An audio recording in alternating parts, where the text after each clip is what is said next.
करिश्मा, रेशमा और मनीषा 3 बहनें हैं। उनका एक भाई भी है, मयंक। मयंक अपनी बहनों को बहुत प्यार करता है, लेकिन मयंक की पत्नी सविता इस मामले में मयंक से बिल्कुल ही अलग है। वो अपनी ननदों का जितना बुरा कर सकती है उतना बुरा करती ही रहती है और अपनी ननदों पर हुक्म भी चलाती है। करिश्मा, करिश्मा, तुमने अभी तक नाश्ता नहीं बनाया? तुम्हारे भैया को ऑफिस जाने में देर हो रही है। हाँ भाभी, बस अभी बनाती हूँ। करिश्मा, तुम ये ढीलापन छोड़ दो। कल को पराए घर जाना है। वहाँ अगर तुम इस तरह से काम करोगी तो लोग क्या कहेंगे कि माँ ने और भाभी ने कुछ सिखाया नहीं। और तुम्हारी दोनों बहनें कहाँ हैं? अब रेशमा मार्केट गई है और मनीषा सो रही है। क्या? सुबह के 8 बज रहे हैं और ये महारानी अभी भी सो रही है? ये कहते हुए सविता अपनी सास दुर्गा देवी के पास जाती है। माँ जी, देख रही हो अपनी बेटियों के तौर तरीके? क्या हुआ बहू, सुबह सुबह क्या कर दिया मेरी बेटियों ने? अरे एक तो अभी अभी उठकर किचन में गई है, दूसरी सुबह सुबह बाहर चली गई और तीसरी अभी तक सो रही है। क्या करूं मैं इन तीनों का, मैं तो परेशान हो गई हूँ। जा जाकर उठा उसे और रेशमा से मैं बात करती हूँ। सविता सीधा मनीषा के कमरे में जाती है और उससे कहती है, महारानी जल्दी उठो, सूरज सर पर आ गया है। भाभी थोड़ी देर और सोने दो ना, मैं रात को लेट सोई थी। वो क्या है ना, यूनिट टेस्ट चल रहे हैं। शराफत से उठती है या नहीं, या फिर पानी की भरी बाल्टी डालूं तेरे ऊपर? नहीं भाभी, मुझे बिस्तर में नहीं नहाना, उठती हूँ मैं। मनीषा जल्दी से उठकर बाथरूम में चली जाती है।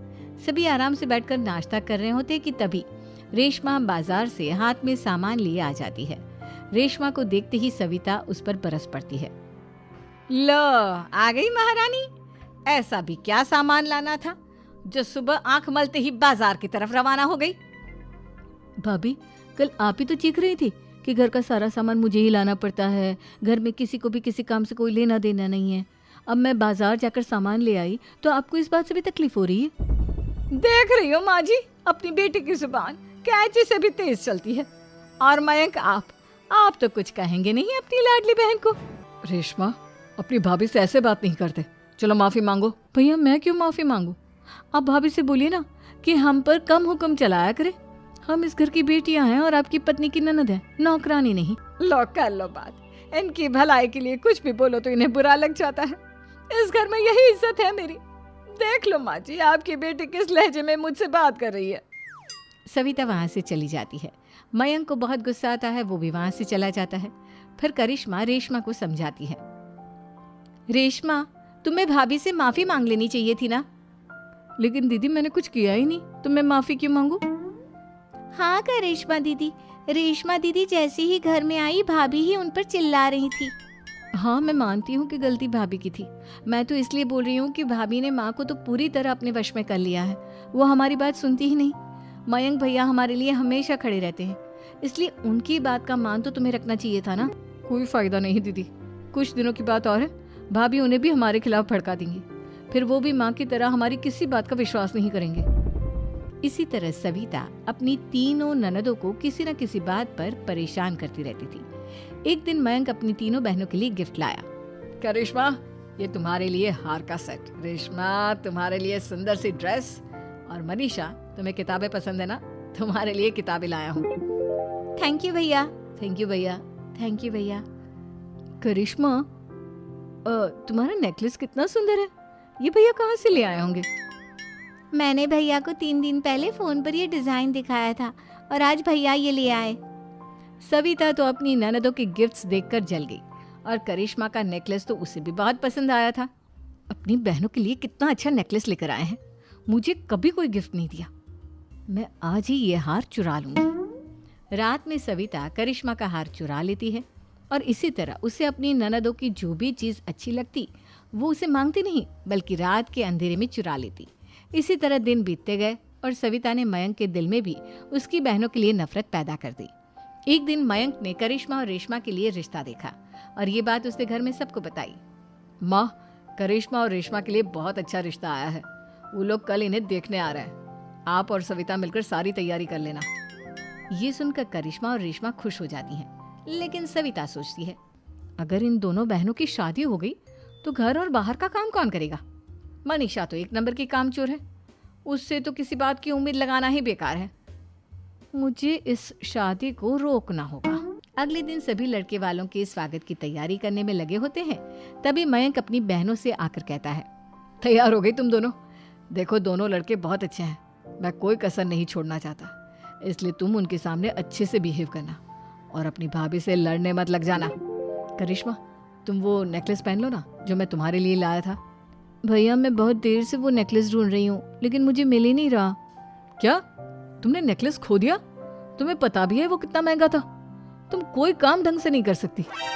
मयंक गुस्से में वहां से चला जाता है। थोड़ी देर बाद लड़के वाले भी आ जाते हैं। वो दोनों बहनों को पसंद कर लेते हैं और रिश्ता पक्का हो जाता है।